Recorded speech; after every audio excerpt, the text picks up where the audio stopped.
নাক ডাকা, আপনি কিন্তু আমাদেরকে প্রায়ই বলেন ফাদার অফ আদার ডিজিজ। এই নাক ডাকার যে সমস্যাটা স্যার, এটা কিন্তু আসলে সবার হয় না, কেউ নাক ডাকে কেউ ডাকে না। প্রথমে আপনার কাছে একটু জানতে চাইবো নাক আসলে কেন ডাকে মানুষের, কারণ যদি আমাদেরকে একটু বলেন।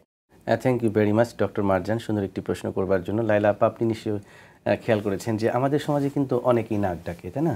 এবং আপনি নিশ্চয়ই খেয়াল করবেন যে আপনার আত্মীয় স্বজন পরিবার পরিজনের মধ্যেও হয়তো বা দু একজনের এরকম সমস্যা থাকতে পারে। তো বিষয়টা হচ্ছে যে এই প্রবলেমটাকে সবাই কিন্তু একটি সাধারণ ঘটনা হিসেবে উড়িয়ে দেয়, এবং আমরা সচরাচর যে কথাটি বলে থাকি, ও নাক ডাকে, ও ভয়ঙ্করভাবে নাক ডাকে, ও বিকটভাবে নাক ডাকে, দোষ পুরোটা কিন্তু আমরা নাকের দিচ্ছি, তাই না? নাকের দোষ। কিন্তু আসলে কি তাই? তো নাক ডাকার আসলে মূল কারণগুলো কি, প্রিয় দর্শক, আমি একটু পিকচারের মাধ্যমে আপনাদেরকে বোঝাতে চাচ্ছি। তো আপনারা নিশ্চয়ই খেয়াল করছেন এই জায়গাটিতে কতগুলো পিকচার আছে। এখানে একটি খাবার চিত্র, এখানে একটি মুখের নিম্নভাগের অংশ অর্থাৎ থুতনি, এখানে একটি হিউম্যান বডির স্ট্রাকচার আমি একটু দেখানোর চেষ্টা করছি। তো লাইলা আপা, যারা নাক ডাকে তাদের ম্যাক্সিমামই কিন্তু একটু ওবেস, একটু গঠনগত দিক দিয়ে মোটা, তাই না? তো এই যে একজন মানুষ কি কারণে মোটা হয়, এটা দুটো কারণ থাকতে পারে, একটা জেনেটিক্যাল আর একটা হচ্ছে লাইফস্টাইল। তো আমরা নাক ডাকার অন্যতম প্রধান কারণ হচ্ছে লাইফস্টাইল, একটি অন্যতম প্রধান কারণ। তো খাদ্যাভ্যাস এর মধ্যে একটি রয়েছে। লাইফস্টাইল বলতে বোঝাচ্ছি খাদ্যাভ্যাস এবং জীবনাচরণ, সে কিভাবে চলছে। তো এই যে অতিরিক্ত মাত্রার ফাস্টফুড জাঙ্ক ফুড খেলে আমাদের শরীরে ফ্যাট ডিপোজিশন বেশি হয়, আমাদের শরীর মুটিয়ে যায়। হ্যাঁ, তো শরীর যখন মুটিয়ে যায় তখন কিছু শারীরিক পরিবর্তন খেয়াল করা যায়। দেখবেন যাদের অতিরিক্ত মাত্রায় শরীরে চর্বি জমেছে তাদের কিন্তু দ্বিতীয় চিবুক তৈরি হয়ে যায়। এটা হচ্ছে ফার্স্ট চিবুক বা থুতনি, এবং তার নিচে ফ্যাট ডিপোজিশন হয়ে এরকম ভারী হয়ে গিয়েছে। এরকম মানুষ কিন্তু অনেক ক্ষেত্রে নাক ডাকবে। এবং গঠনগত একটি পরিবর্তন খেয়াল করুন, এই পেটটা অনেকটা বড় হয়ে যাচ্ছে, হ্যাঁ, এবং মাংসপেশিগুলো ঝুলে যাচ্ছে। তো এই যে যখন আমাদের শারীরিক গঠনগত পরিবর্তন হয় ফাস্টফুড জাঙ্ক ফুড এটি খাওয়ার ফলে, দ্বিতীয়ত হচ্ছে যে আমাদের যে কায়িক শ্রমটা কিন্তু অনেকটাই কমে গিয়েছে, আমাদেরকে হাঁটতে হচ্ছে না।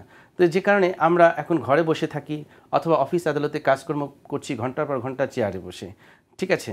তো আমরা এখন কম হাঁটি, কিন্তু আমরা ভেহিকেলস ব্যবহার করছি বেশি। একটা সময় লিফট ছিল না, আমরা সিঁড়ি বেয়ে উঠতাম, তাই না? আগের দিনের বিল্ডিংগুলোতে কি কোনো লিফট ছিল? না, লিফট ছিল না। 10-12 তলাও কিন্তু সিঁড়ি বেয়ে বেয়েই উঠতে হয়েছে। তো সিঁড়ি বেয়ে ওঠাটাও কিন্তু ওয়ান কাইন্ড অফ জগিং বা এক্সারসাইজ, এতে করে কিন্তু কিছুটা হলে আমাদের ক্যালোরি বার্ন হয়।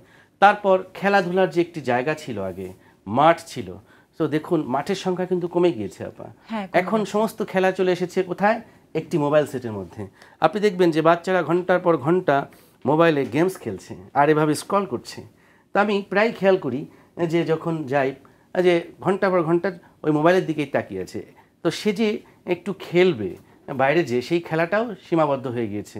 এরপর হচ্ছে যে কিছু মেকানিক্যাল ফ্যাক্টর। তো মেকানিক্যাল ফ্যাক্টরগুলো কি কি? সত্যিকারে যদি তার নাক এবং গলার মধ্যে কিছু বাধা থাকে সেক্ষেত্রে কিন্তু নাক ডাকার সমস্যা হতে পারে। আমি আর একটা পিকচার আপনাদেরকে দেখাচ্ছি। এই যে খেয়াল করুন এই চিত্রটিতে, লাইলা আপা আপনি নিশ্চয়ই খেয়াল করছেন, গলার মধ্যে হা করার সাথে সাথেই আয়নায় অনেকে দেখতে পারে যে আলা জিহ্বাটা অনেকের একটু মোটা হয়ে যায় এবং টনসিলটা ফুলে যায়। এই যে এখানে খেয়াল করা যাচ্ছে টনসিল দুটো ফুলে গিয়েছে। এটা কিন্তু মুখগহ্বর। আমরা দুটি পথ দিয়ে শ্বাস গ্রহণ করে থাকি, একটি হচ্ছে নাক আর একটা হচ্ছে মুখ। তো আমরা যদি মুখগহ্বরের ভেতরের যে জায়গাটা পুরোটাই যদি টনসিলে এটা আটকে ধরে, বা টনসিলটা যদি দুটোকে স্পেসটাকে একদম অকুপাইড করে ফেলে, সেক্ষেত্রে কিন্তু এদিক দিয়ে বাতাস ঠিক মতন যাবে না। এটাও কিন্তু একটা ফ্যাক্টর, অর্থাৎ এটা একটা ডিজিজ ফ্যাক্টর। কারণ যদি টনসিলের সাইজটা অনেক বড় থাকে, সেটা বিভিন্ন কারণে হতে পারে, হাইপারট্রফি ইনফেকশনের কারণেও হতে পারে। হ্যাঁ, তো সেটার কারণে যদি টনসিলটা বড় হওয়ার ফলে স্পেস কমে যায়, সেক্ষেত্রেও নাক ডাকার একটা সমস্যা হবে। নাম্বার 2, অনেকের আলা জিহ্বায়, যে খেয়াল করুন এই যে একটা আলা জিহ্বার চিত্র আমি দেখার চেষ্টা করছি, আমরা মেডিকেলের ভাষায় বলছি এটাকে উভুলা। কারো যদি উভুলাটা স্বাভাবিকের চাইতে অস্বাভাবিকভাবে বড় থাকে, সেক্ষেত্রেও কিন্তু নাক ডাকার সমস্যা হতে পারে। এরপর নাকের ভেতরে যে বাতাস যে ঢোকার যে স্পেসটা, ন্যাজল ক্যাভিটি যে চেম্বারটা যদি ন্যারো হয়ে যায়, ন্যারো কীভাবে হতে পারে?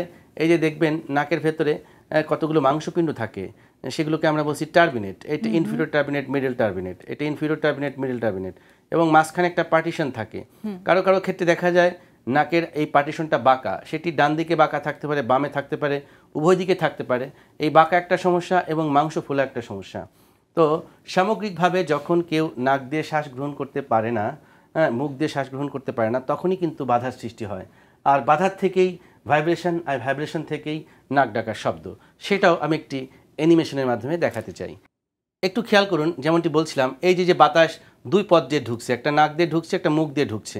এটা মুখ দিয়ে, এই আলাজিহ্বা যদি লম্বা হয়ে যায় সেক্ষেত্রে বাতাস যাওয়ার সাথে সাথে আলাজিহ্বার মাথাটা কাঁপছে, এবং এই কম্পন থেকে কিন্তু তখন আমাদের এই নাক ডাকার শব্দ তৈরি হচ্ছে। এবং পরবর্তীতে অবশ্য আমরা সেটি সার্জারি করে আলাজিহ্বাটাকে আমরা শর্ট করতে পারি। এই যে আমরা একটা চিত্রের মাধ্যমে দেখাচ্ছি, দেখুন আলাজিহ্বাটা শর্ট হয়ে গেল। তো শর্ট হয়ে যাওয়ার ফলে দেখুন এখন কি সুন্দরভাবে বাতাস যাবে, কিন্তু এটা কিন্তু খুব বেশি নড়ছে না। লাইলাপা খেয়াল করেছেন? তো আমি বললাম যেখানেই বাধা সেখানেই কম্পন আর ভাইব্রেশন, এই ভাইব্রেশন থেকেই একটা শব্দ কম্পাঙ্ক তৈরি হবে, যেখান থেকে আমরা নাক ডাকার শব্দ বলে থাকি।